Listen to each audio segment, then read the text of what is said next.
देखिए, गांव के लोगों से मुलाकात करने के लिए मैं और डॉक्टर करूरलाल मीणा जी आए थे, क्योंकि कल गांव के लोगों का एक प्रतिनिधिमंडल जिसमें सरपंच और दूसरे लोग भी मौजूद थे, गांव के प्रमुख लोग, वो जयपुर पहुंचे थे और माननीय मुख्यमंत्री जी ने संज्ञान लेते हुए, क्योंकि लोग सब अपने ही हैं, हम जनता के हैं, जनता हमारी है, तो हम 3 मंत्रियों को, मुझे, डॉक्टर करूरलाल जी को और कन्हैया लाल जी को ये जिम्मेदारी दी थी कि गांव वालों की बात सुनकर जो भी न्यायोचित हो वो कार्रवाई सरकार करेगी, आप तय कर लें।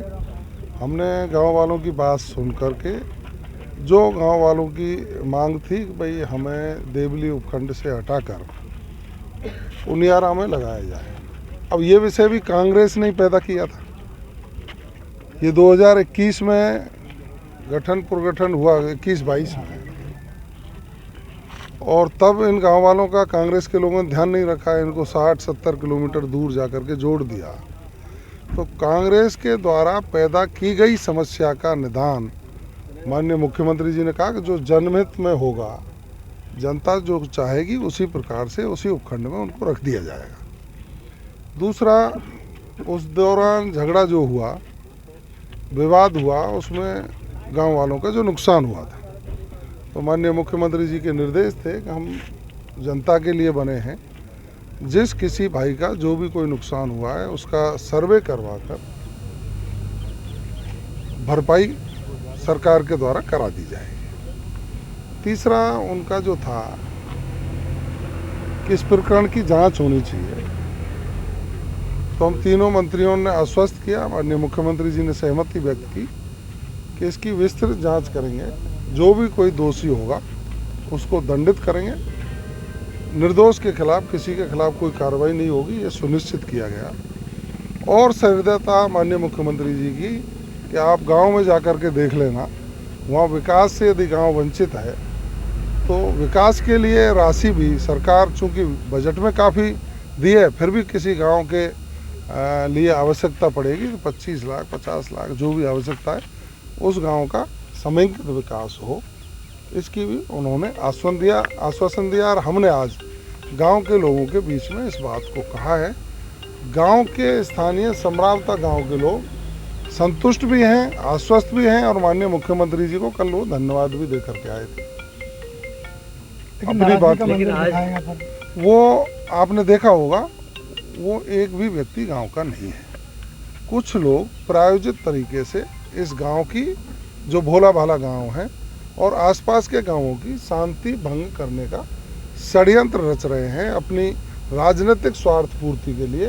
गांव वालों ने कहा है, आप तो मौजूद थे वहाँ, कि हम इनके चक्कर में नहीं फंसेंगे, जो माननीय मुख्यमंत्री जी ने और सरकार ने किया है उससे हम संतुष्ट हैं, और आगे कोई आवश्यकता होगी तो सरकार से संवाद में रहेंगे। देखिए, मामला ये है कि एसडीएम के खिलाफ जो कार्रवाई नहीं, उसको लेकर लोग नाराज, खास तौर पर कहते हैं कि वो तात्कालिक कार्रवाई होनी चाहिए थी, अभी तक कोई एक्शन सरकार द्वारा नहीं लिया गया।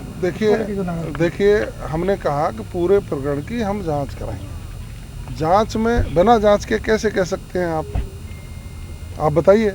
कोई भी चीज़ है उसकी घटना की जांच तो होगी, और जांच में जो दोषी पाया जाएगा उसके खिलाफ कार्रवाई करेंगे।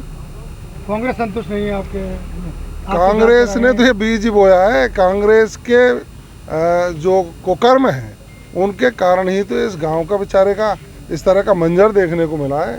जब वो जिस समय पुनर्गठन कर रहे थे, नगर फोर्ट को तहसील बना रहे थे, उपखंड देवली बना रहे थे, उस समय उनको सोचना चाहिए था, गांव वालों की एक चौपाल लगानी चाहिए थी, कहाँ रहेंगे कहाँ नहीं रहेंगे। उस समय के यहाँ के जो विधायक थे, उन्होंने जिस तरह से इन गाँव वालों के साथ अत्याचार किया, उसकी परिणति इसमें हुई है। हमारी सरकार संवेदनशील है, जो गांव चाहेंगे कि हमको यहाँ रहना है वहाँ उनको जोड़ने का काम। इंक्वायरी को लेकर कांग्रेस असंतुष्ट है, वो कहती है जुडिशियल इंक्वायरी होनी चाहिए। देखिए, ये उनके पॉलिटिकल मुद्दे हैं। वो यही नहीं समझते कि किस इंक्वायरी की कितने दिन में रिपोर्ट आती है। आपको पता है, जुडिशियल इंक्वायरी 3 साल 4 साल 5 साल चलती है, और उसके बाद लोग भूल जाते हैं। ना इनको मुआवजा मिल पाएगा, ना इनको न्याय मिल पाएगा, और 4 साल बाद न्याय सुनिश्चित कोई हुआ तो इनको बेचारों की, ये गरीब लोग हैं, किसान लोग हैं, इनको त्वरित सहायता चाहिए।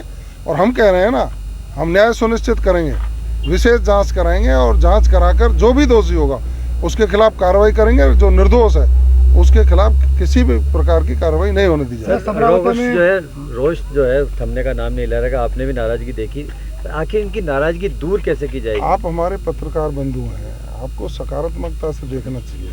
आप लोकतंत्र का चौथा स्तंभ हैं।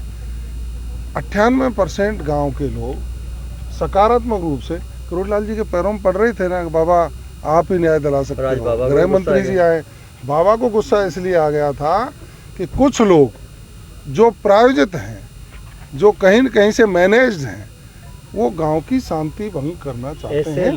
गांव की शांति भंग नहीं होने दी जाएगी। ऐसे लोगों के खिलाफ किस तरह के कदम उठाएगी सरकार, जो कि बाहर से आके यहाँ हिंसा फैला रहे हैं? देखिए, गांव समाज में सब लोगों का इलाज होता है। गांव के भले लोग हैं। समरावता गांव अच्छे लोगों का है, जिसमें मीणा समाज के लोग रहते हैं, गुजर समाज के लोग रहते हैं, एक राणा परिवार भी रहते हैं, बैरवा समाज के लोग रहते हैं।